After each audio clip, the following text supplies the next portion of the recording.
We've always been creative. The beauty of all this is that people at some level that they don't recall, generally speaking, they have always thought in the way that I'm trying to help them think. Comes naturally. And more to the point, once they realize what's happening, they generally embrace it. You will see my clients go from burnout to a big fat smile on their face much, much quicker than with any process I've ever come across. There is an established scientific link between happiness and creativity. The two correlate. If you see somebody being creative, you know they will be happier. And often when people are happier, they're more inclined to do creative things. So it's really a triple whammy because, when you're trying to help people get over burnout, you happen to be also increasing their tendency to be happier.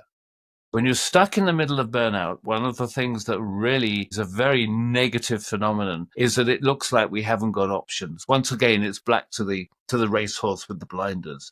We can see one direction ahead and that's it. And you start to get into have people doing creative things, thinking creatively, and suddenly the whole world opens up. And irrespective of burnout, if we suddenly find ourselves in life with no options, we're stuck in something that is really very difficult for us to get out of right now, that in itself is incredibly stressful. Just that lack of options, that feeling that the prison door has closed on us. It's shown that creativity and happiness correlate.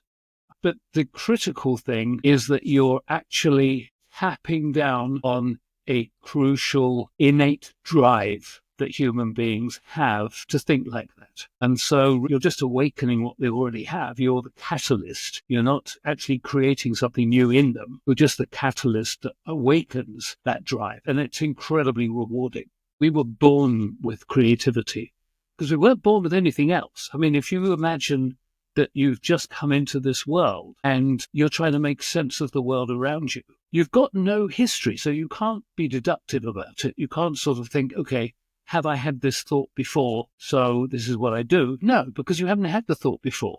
Everything is new. We've always been creative. If you are creative, then you are creative, period. It's not domain specific. And I think that's really important. In terms of entrepreneurship, people will quite often have a high degree of creativity in the beginning of the entrepreneurial journey. And whether or not it's a unique product, it doesn't have to be. It can be a unique way of presenting a product. It can be unique aspects of a product, a unique approach to the market, all sorts of different things. But whatever it is, that will sometimes tend to flatline after a while. And that is in part because structure is being imposed on all those creative elements. It's important to realize that creativity is not only a way of thinking, but it's a way of thinking that is very intangible in some ways, and it's affected by everything in our life, how we think about even small things in our life. But it's a very important part of running a successful business. We have essentially two different ways of looking at our world. And in this day and age, one of them tends to be very detailed and analytical. So if we're making a decision, it tends to be very much pros and cons list kind of thing.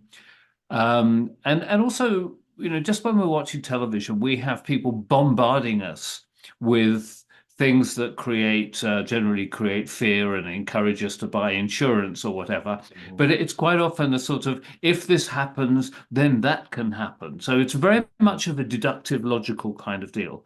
Okay. And the important thing to realize is that that is not the way that we first learned to think when we were babies. Mm. That logical deductive process requires history. We've got in the back of our mind, it's, okay, yes, if this happens, then yes, that did happen last time I saw this or read about it or whatever. So, but when you're a baby, it's like somebody sort of handing you little pieces of a jigsaw puzzle. Mm. And you've got no logical way of connecting them. You just have to put them on the table and look at them and see if they fit. And when you get enough of them and you become good enough at it, they fit together. Okay. And in a sense, that's how our minds actually work when we are in a new situation. Creative thinking has always been with us. And that's why we're surrounded by iPhones and jet engines and all this kind of thing. It's not because we've got opposable thumbs. It's because of so creativity is the source of our social evolution. So it really is a core value. You Yeah. know, if you look back to sort of first century China, where you've got incredible innovations in everything, including the arts. Obviously, the Renaissance, you had technology improvements. You also had the arts. People respected the arts, you know, in every form. And so we're not in an era where that's happening. We're at an era where, as I say, we're cultivated by society, by socialization, to be very sort of analytical and that kind of thing. So by depriving ourselves of that creative thinking capacity, we actually have an imbalance in the way that we see the world. And that imbalance is crucial when you're looking at burnout.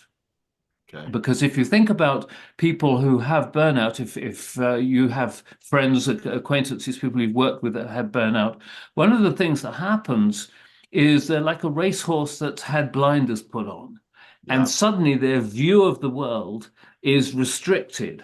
And this causes kind of a hamster wheel thing where something will Yes. trigger this perpetual thought which relates to their burnout, their stress. And so we have to get people out of that. Okay. And that way of thinking is a neural pathway. So with burnout and any anxiety or stress, one of the things you can do is to say, okay, we're going to create a new neural pathway.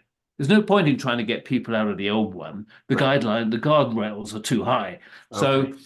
we're going to create a new neural pathway. And that neural pathway can be how to think creatively.